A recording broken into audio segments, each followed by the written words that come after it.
Hello all, welcome to my YouTube channel. So today we are going to start a pandas series. So I've just opened Google Collaboratory notebook. So first of all, I'm renaming my notebook. So so then I'm going to create one session called read CSV file.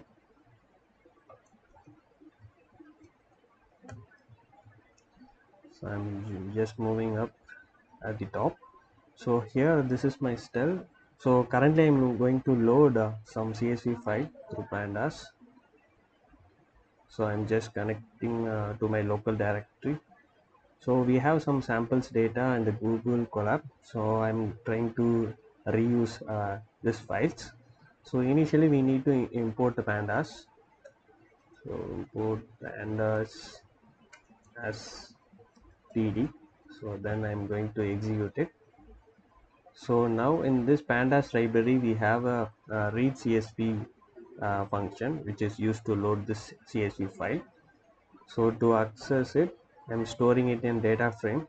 Df is equal to pd dot read underscore CSV, then parenthesis.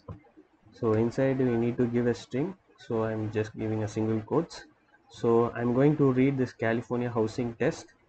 So I'm just copying this path and pasting here. So that's how. So now I'm going to execute it. So now the CSV is loaded in the data frame. Now I'm going to check out the data frame. Df head. I'm going to see first 5 rows. So see, we find CSV file in the data frame format. So we have